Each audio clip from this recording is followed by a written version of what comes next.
Essa é fácil, a pergunta mais repetida nas caixas de comentários e nos chats no nosso canal do YouTube.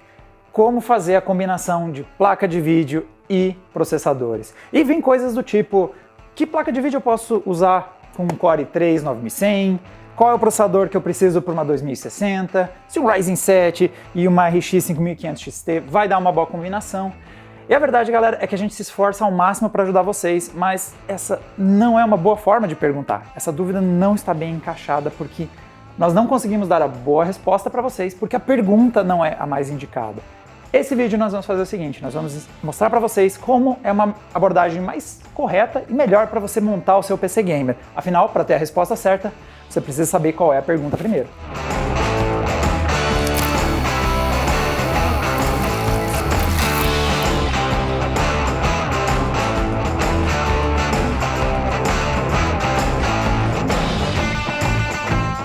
Esse vídeo é um oferecimento das memórias RAM Pichau Gaming, uma parceria com a Team Group. Esses modelos DDR4 vêm em diferentes especificações para atender múltiplas necessidades de performance. Módulos de 8 GB operando a 2666 e 3000 MHz. Ok, para você saber como você vai fazer a combinação de processadores e placas de vídeo no seu computador, primeiro você tem que entender o que cada um desses componentes fazem nos seus games. E essa escolha faz sentido porque são esses dois caras um dos componentes mais importantes para você criar a sua máquina gamer. O difícil é encontrar um equilíbrio para eles entregarem o desempenho que você está buscando. E vamos começar falando do processador, porque não é à toa, é ele que começa a criação dos quadros que vão sair na sua tela.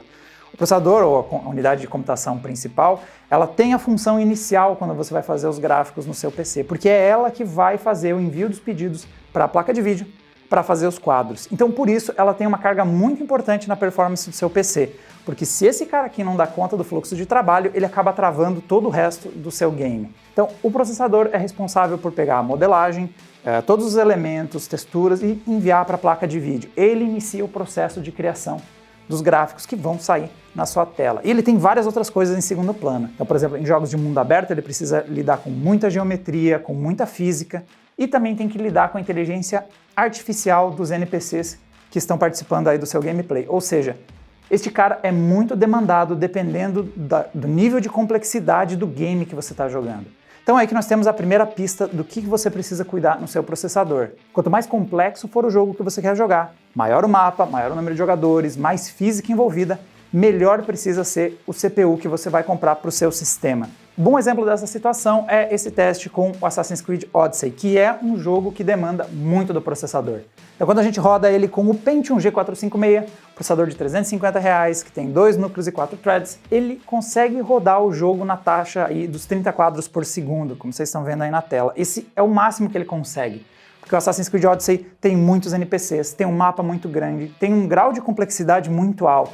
Então o Pentium, no máximo, está conseguindo fazer 30 quadros por segundo. Mesmo ele estando combinado com uma placa de vídeo de mais performance, vocês podem ver como no vídeo, quem está segurando a performance é mesmo o processador.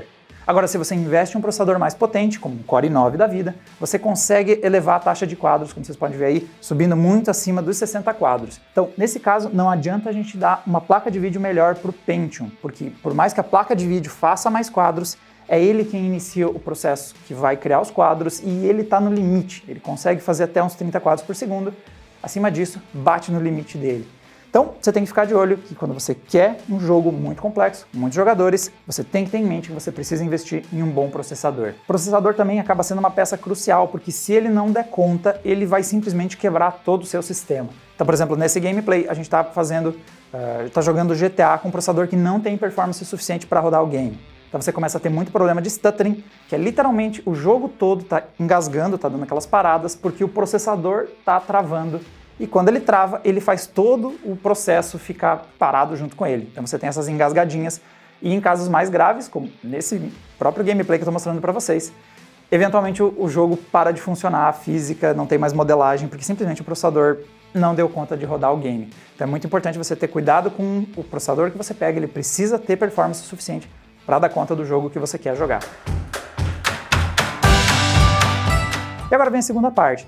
Então, se o processador cria a física, lida com o mundo, com os NPCs e manda para a placa de vídeo, quem realmente vai fazer os quadros ainda é a placa de vídeo. E é por isso que você precisa ter em mente que na placa de vídeo o que você vai precisar focar é o nível de qualidade gráfica que você quer jogar e a resolução. Isso porque quanto maior a resolução, por exemplo, você está jogando acima do Full HD, Quad HD, 4K, você está aumentando a quantidade de pixels na tela e você está aumentando muito a carga de trabalho para a placa de vídeo. Então, quanto maior a resolução você quer jogar o seu game, mais forte precisa ser a placa de vídeo. Então, com a placa de vídeo você precisa determinar qual é o nível de qualidade que você vai jogar. Se você vai jogar um jogo indie, com gráficos simples, você não precisa de muita performance gráfica, uma placa de entrada pode dar conta. Agora, se você quer jogar um jogo AAA, com gráficos muito avançados, efeitos muito complexos, você precisa de uma placa de vídeo com mais performance e se a resolução for muito alta, ainda mais performance você vai precisar para dar conta do recado. E agora vem a hora que fica complexo casar essas duas coisas, porque quanto mais performance você tem no processador e na placa de vídeo, mais taxa de quadros você vai alcançar. Mas essa combinação varia de acordo com qual for o seu objetivo. Então, por exemplo, um Ryzen 5 com, por exemplo, uma 2080 Ti é uma combinação que pode funcionar e pode não funcionar. Se você está pensando em jogar em 4K, uma 2080 Ti vai te entregar algo na taxa dos 60 quadros, porque 4K é muito pesado mesmo para a placa de vídeo mais potente do mercado.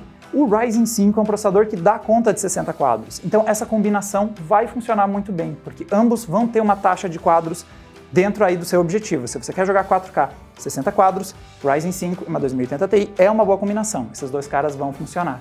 Agora, se você quer jogar jogos competitivos e você quer uma taxa altíssima de quadros, essa não é uma combinação que fecha muito bem. A 2080 Ti vai fazer a parte dela, ela vai fazer mais de 300 quadros dependendo do jogo competitivo, mas o Ryzen 5 é um processador intermediário que não tem taxas tão altas assim, ele não tem frequências tão altas, dependendo da geração do seu Ryzen 5, ele não é muito bom em latências de memórias.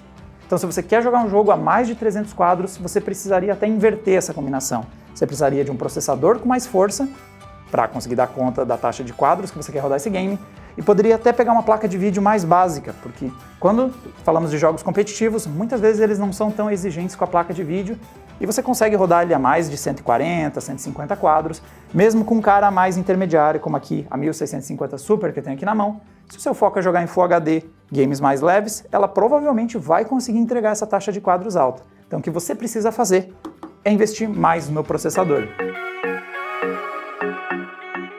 Então, quando você for montar o seu PC e até quando for mandar perguntas para a gente de qual processador e qual placa de vídeo você vai comprar, você tem que ter isso em mente. Quando você vai nos perguntar o processador que jogos você vai jogar, com qual grau de complexidade, com quantos jogadores, o quanto vai ser grande o mundo e o quanto vai ser pesado a física. E para a placa de vídeo, você precisa nos dizer qual é a resolução que você quer jogar. Quanto maior a resolução, mais placa de vídeo, quais são os games, qual é o nível de qualidade que você quer jogar, porque o mesmo game configurado em qualidade ultra ou em qualidade baixa tem um consumo bem diferente da performance da sua placa de vídeo. E assim você consegue encontrar qual placa de vídeo você quer jogar. E por fim, também dizer qual é a taxa de quadros.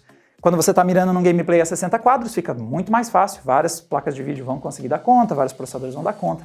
Agora, se você está jogando um jogo de esportes, você já vai precisar de um processador que aguente uma taxa de quadros mais alta, quer jogar 144, vai precisar de um processador mais potente, placa de vídeo, aí vai variar. Às vezes você pode baixar a qualidade gráfica e você pode jogar 140 quadros até numa placa mais de entrada. Galera, para mais dicas e principalmente para testes com processadores e placas de vídeo, a gente tem tudo isso aqui no Adrenaline. Vocês vão ver que quando a gente testa um processador, testa uma placa de vídeo, a gente já está justamente tentando mostrar para vocês qual é a taxa máxima que ele alcança. É por isso que vocês veem uns absurdos, tipo processador topo de linha com placa de vídeo de entrada. É justamente para a gente dizer, olha, essa placa de vídeo faz até tantos quadros na configuração alta Full HD.